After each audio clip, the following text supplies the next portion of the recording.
Hello दोस्तों, श्री कृष्ण जी कहते हैं सदा सत्य के साथ रहो। कौरव की सेना पांडवों की सेना से कहीं ज्यादा शक्तिशाली थी। एक से बढ़कर एक योद्धा और ज्ञानी जन का साथ दे रहे थे। पांडवों की सेना में ऐसे वीर योद्धा नहीं थे। कहते हैं कि विजय उनकी नहीं होती जहाँ लोग ज्यादा होते हैं, ये ज्यादा धनवान या बड़े पदाधिकारी होते हैं। विजय हमेशा उनकी होती है जहाँ ईश्वर होते हैं, और ईश्वर हमेशा वही है जहाँ सत्य है। इसलिए सत्य का साथ कभी ना छोड़ें। अंत में सत्य की ही जीत होती है। सत्य के लिए जो करना पड़े वो करिए।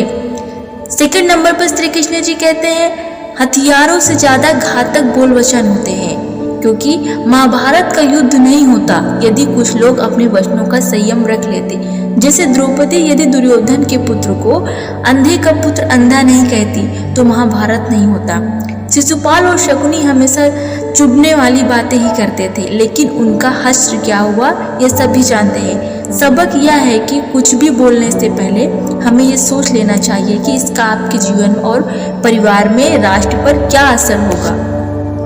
थर्ड नंबर पर श्री कृष्ण जी कहते हैं जुए सट्टे से हमेशा दूर रहो। शकुनी ने पांडवों को फंसाने के लिए जुए का आयोजन किया था, जिसके चलते पांडवों ने अपना सब कुछ दांव में लगा दिया।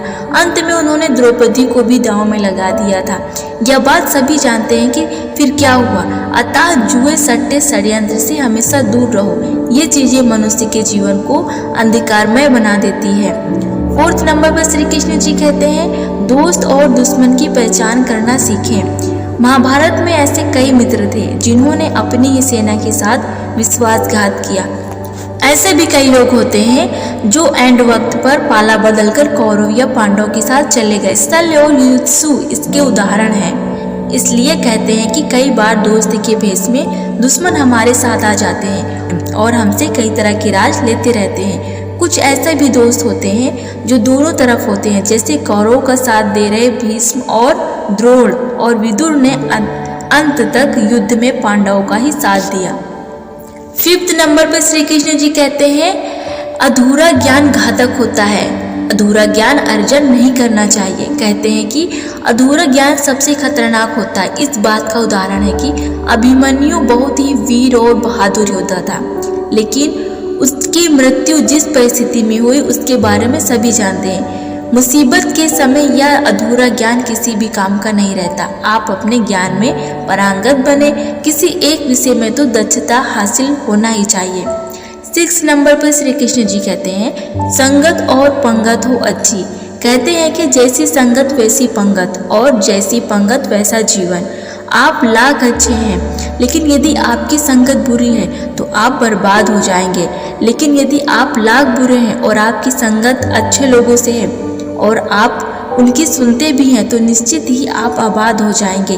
कौरव के साथ शकुनी मामा जैसी आपने संगत पाल रखी है तो आपका दिमाग चलना बंद हो जाएगा, यही समझो। 7 नंबर पर श्री कृष्ण जी कहते हैं जीवन हो योजनाओं से भरा। जीवन के किसी भी क्षेत्र में बेहतर रणनीति आपके जीवन को सफल बना सकती है, और यदि कोई योजना या रणनीति नहीं है तो समझो जीवन एक अराजक भविष्य में चला जाएगा, जिसके सफल होने की कोई गारंटी नहीं है। भगवान श्री कृष्ण के पास पांडवों को बचाने का कोई मास्टर प्लान नहीं होता तो पांडवों की कोई औकात नहीं थी कि कौरवों से किसी भी मामले में जीत जाते। 8 नंबर पर श्री कृष्ण जी कहते हैं लड़ाई से डरने वाले हमेशा मिट जाते हैं। जिंदगी एक उत्सव है, संघर्ष नहीं। लेकिन जीवन के कुछ मोर्चे पर व्यक्ति को लड़ने के लिए हमेशा तैयार रहना चाहिए। जो व्यक्ति लड़ना नहीं जानता, युद्ध उसी पर थोपा जाएगा, उसको सबसे पहले मारा जाएगा। महाभारत में पांडवों को यह बात श्री कृष्ण ने अच्छे से सिखाई थी। पांडव अपने बंधु बांधवों से लड़ना नहीं चाहते थे, लेकिन श्री कृष्ण ने समझाया था कि जब किसी मामले का हल शांतिपूर्वक नहीं होता तो फिर युद्ध ही एकमात्र विकल्प बच जाता है। कायर लोग युद्ध से पीछे हटते हैं। युद्ध भूमि पर पहुंचने के बाद भी अर्जुन युद्ध नहीं करना चाहता था। तब भगवान श्री कृष्ण ने उससे कहा कि ना कोई मरता है और ना कोई मारता है, सभी निमित्त मात्र हैं। आत्मा अजर और अमर है, इसलिए मरने या मारने से क्या डरना। 9 नंबर पर श्री कृष्ण जी कहते हैं खुद नहीं बदलोगे तो समाज तुम्हें बदल देगा। जीवन में हमेशा दानी, उदार और दयालु होने से काम नहीं चलता। महाभारत में जिस तरह से कर्ण की जिंदगी में उतार चढ़ाव हुआ है, उससे यही सीख मिलती है कि इस क्रूर दुनिया में अपना अस्तित्व बनाए रखना कितना मुश्किल होता है। इसलिए समय के हिसाब से बदलना जरूरी होता है, लेकिन वह बदलाव ही उचित है जिसमें सभी का हित हो। कर्ण ने खुद को बदलकर अपने जीवन के लक्ष्य तो हासिल कर लिया, लेकिन वे फिर भी महान नहीं बन सके, क्योंकि उन्होंने अपनी शिक्षा का उपयोग समाज के बदले की भावना से किया था। कोई भी कार्य आपके समाज का हित नहीं कर सकता।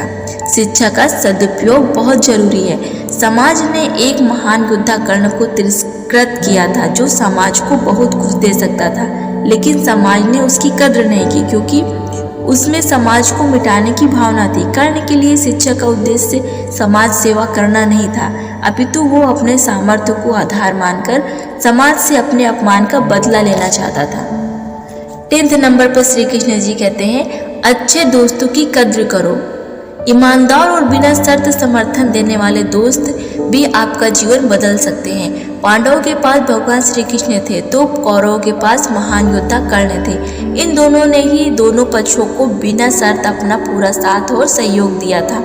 यदि कर्ण को छल से नहीं मारा जाता तो कौरवों की जीत तय थी। पांडवों ने हमेशा श्री कृष्ण की बातों को ध्यान से सुना और उस पर अमल भी किया, लेकिन दुर्योधन ने कर्ण को सिर्फ एक योद्धा समझकर उसका पांडवों की सेना के खिलाफ इस्तेमाल किया। यदि दुर्योधन कर्ण की बात मानकर कर्ण को घटोत्कच को मारने के लिए दबाव नहीं डालता तो इंद्र द्वारा दिया गया जो अमोघ अस्त्र कर्ण के पास था, उससे अर्जुन मारा जाता। नमस्कार दोस्तों।